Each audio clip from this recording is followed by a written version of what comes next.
안녕하세요. 북사랑 카페 크리스티나입니다.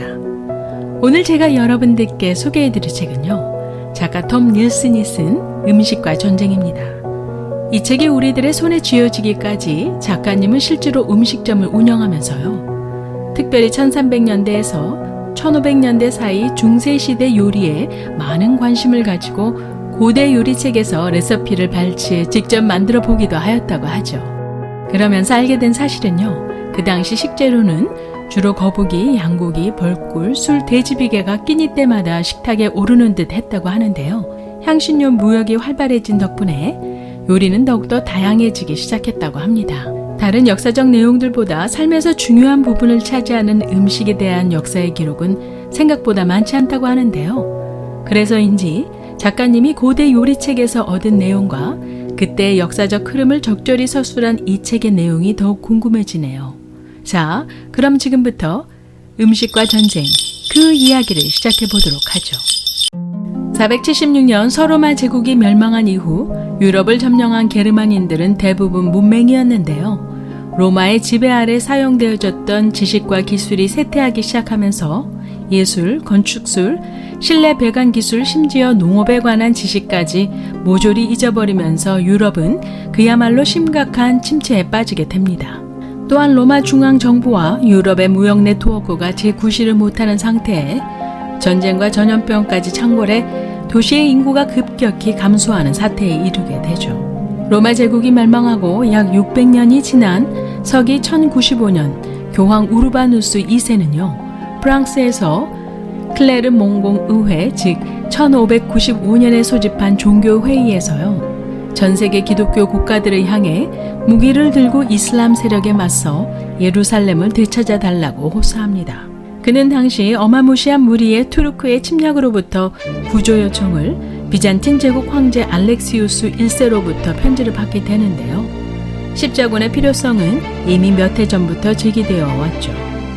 하지만 로마 제국이 멸망한 뒤 500년이 지나 교육 수준도 낮고 무기도 부족하고 훈련도 되어 있지 않은 수많은 농민들에게 도시를 정복하기 위해 전쟁을 설득하는 일은 사실상 불가능했습니다. 그들을 부추기기 위해 우르바누스 2세는요, 그의 연설에서 유럽 농민을 괴롭히는 질병, 굶주림, 목마름 모두를 이슬람 교도의 탓으로 돌리며 책임을 몰아가려고 했고요.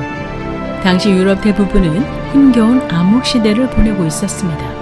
반면에 이슬람 국가는 세계 최고의 수준의 과학, 수학, 의학, 공학 기술을 꽃피우던 시기였죠. 그러한 실용적인 과학과 의학 기술 덕분에 다양하고 질 좋은 식생활을 누릴 수 있었습니다. 그 중에 한 가지를 꼽으라 하면 로마인들이 이슬람 세계에 전해주었을지 모르는 획기적인 기술인 바로 양어법, 그 가운데서도 잉어 양식이었는데요. 특히 잉어는 훌륭한 단백질 공급원이자 식단을 다양하게 해주는 식재료가 되어 유럽인들에게 환영을 받았었고요. 로마 제국 시민들은 지속적으로 큰 혜택을 누렸을 뿐 아니라 지방 귀족에게는 세금 수입원이 되기도 했습니다. 잉어는 원래 중국에서 키우던 물고기로 번식력이 왕성하고 생장이 빠른 잡식성 어종이라고 하는데요. 다양한 조건에서도 잘 견뎌서 물주전자에 잉어를 꽉 채워 음식물 찌꺼기를 먹이로 줘도 몇 주 동안 견뎌낼 수 있어서요, 먼 지역까지 운송이 가능하다고 하죠. 비주류 신분 때문에 지하 경제를 발전시켜야만 했던 유대인들은요, 이미 몇 세기 전에 아시아에서 유럽으로 양식 기술을 들여왔다고 합니다. 1차 십자군 원정대는 보통 민중 십자군으로 알려져 있지만요, 굶주리고 무시무시한 폭도의 십자군이라는 말이 더 정확하다고 할 수 있는데요. 변변한 무기 하나 없는 5만여 명의 농민들로 구성된 민중 십자군은 광란의 폭력과 무절제, 반유대주의로 무장한 채 약탈과 강도살인을 일삼으며 유럽을 가로질렀다고 합니다. 마침내 기독교 세력권 동쪽 경계선에 도착해 십자군은요, 콘스탄티노플의 부와 아름다움, 교회를 비롯한 여러 건축물의 웅장함에 사로잡혔다고 하는데요. 콘스탄티노플의 보물을 본 십자군은요, 기독교인과 이슬람 교도를 가리지 않고 약탈에 더욱더 힘을 기울이면서 도시를 불태우고 짓밟았다고 하죠. 십자군을 통해 유럽의 양어법이 전파되면서 유럽에서는 잉어가 대중화되었다고 하고요. 어류 양식은 성황을 이루게 됩니다. 가톨릭 교회가 금요일마다 육류 먹는 것을 금지한 데다 내륙에서 바다 물고기를 구하는 것이 어려워 매주 수요가 생겨나기 시작했죠. 이렇게 하여 잉어는 여러 세기 동안 식탁의 중심을 차지했고요. 중세시대 동안 수도원이나 장원, 작은 마을은 잉어로 가득 찬 연못을 거의 소유하고 있었습니다. 17세기에는 영국 요리책에도 잉어가 등장하기 시작했죠. 잉어는 어디에나 있었지만요. 유대인들과 중앙 유럽인들, 즉 폴란드, 체코, 슬로바키아인들만 주식을 삼아 잉어를 성탄절 전야 축제의 메인 요리로 만들었다고 하고요. 17세기 들어 영국과 네덜란드인들도 잉어를 즐겨 먹었지만요.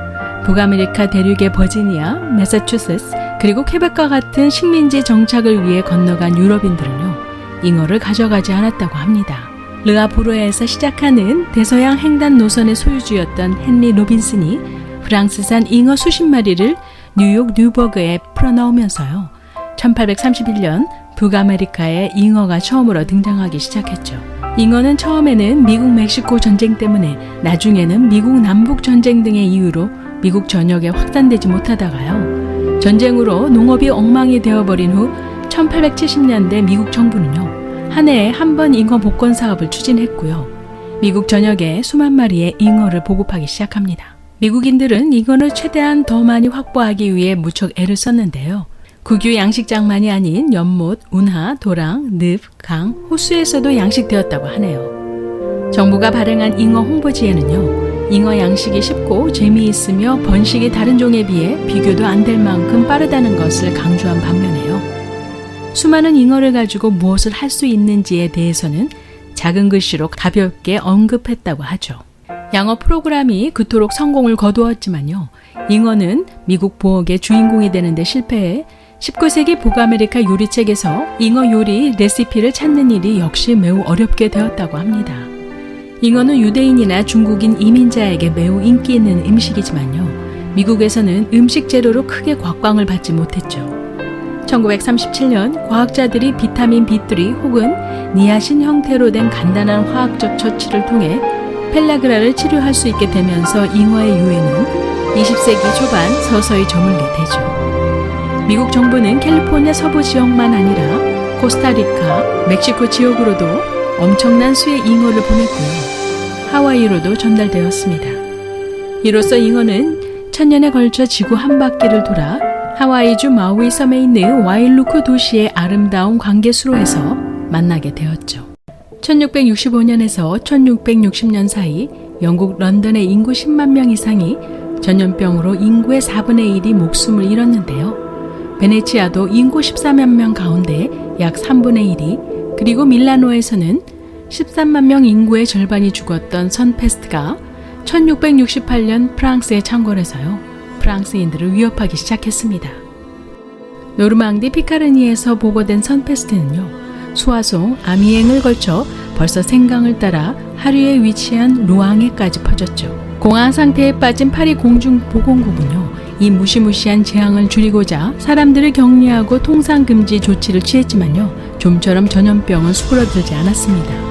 이 전염병의 전파는 비엔나, 프라하, 몰타 등 유럽 여러 나라로 확산되어 엄청난 인구를 계속 죽음으로 몰아갔고요. 프랑스의 도시들은 파리를 제외하고는 거의 살아남지 못했는데요. 이상하리만큼 유독 파리는 기적과 같이 아무 탈 없이 대부분 살아남았죠. 대개는 큰 도시에 인구가 밀집되어 있는 곳이 더욱 위험에 노출되기 마련인데요. 당시 유럽에서 거주 인구와 방문객이 가장 많았던 프랑스 파리가 이 무서운 전염병을 어떻게 피해 나갈 수 있었을까요?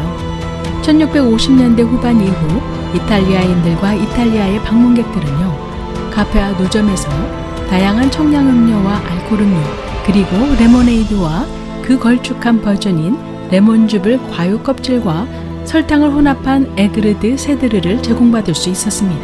하지만 이탈리아에서는요. 비용 문제와 레몬을 재배하기에 적합한 땅이 많지 않아 레모네이드의 공급이 잠시 감소되기도 했죠.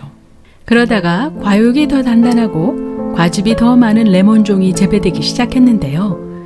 교육이 활발해지면서 레모네이드의 가격도 하락해 수많은 로마인들이 무더운 여름에 레모네이드를 즐겨 마셨다고 하고요. 노점상들은 레모네이드 통을 짊어지고 시내를 돌아다녔다고 하죠. 프랑스의 한 추기경 마자린이 죽기 직전에 이탈리아 레모네이드 제조자를 파리로 데려오는데요. 레모네이드가 훗날 그토록 많은 생명을 구하게 될 줄은 알지 못했었습니다.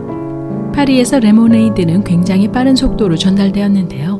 이탈리아풍의 음료를 마시던 유행은 1660년대 후반부터 1670년대 초반에 걸쳐 정점에 달했는데요. 전염병이 창궐한 당시에 파리 거리에는 레모네이드 공급자들이 사업을 장악하다시피 했죠. 레모네이드는 무척 인기가 있었을 뿐 아니라 흔하기까지 해서 도시 전역에서 손쉽게 사 먹을 수 있게 되었습니다. 레몬에 함유된 리모넨이라는 성분은 자연 살충제이자 구충제라고 하는데요. 특히 레몬 껍질에 리모넨이 가장 풍부하게 함유되어 있다고 하죠. 실제로 미국 환경보호청이 일반 해충 스프레이나 애완동물에 기생하는 벼룩과 진드기 퇴치제에 들어있는 15가지 살충 성분 중 리모넨을 가장 효과적인 성분으로 꼽았을 정도라고 합니다. 프랑스인들은 에그르드 세드르를 만드는 데 쓰인 레몬 껍질과 진익인 레몬을 쓰레기장에 버렸는데요. 벼룩, 시궁지, 사람, 시궁지라는 감염의 순환 사슬을 깨기에 안성맞춤이었죠. 레모네이드 공급업자들은 부유한 지역을 관할했고요. 여기서 나온 레몬 껍질과 과육의 찌꺼기가 가난한 사람들이 모여 살던 구역을 보호한 셈이었습니다.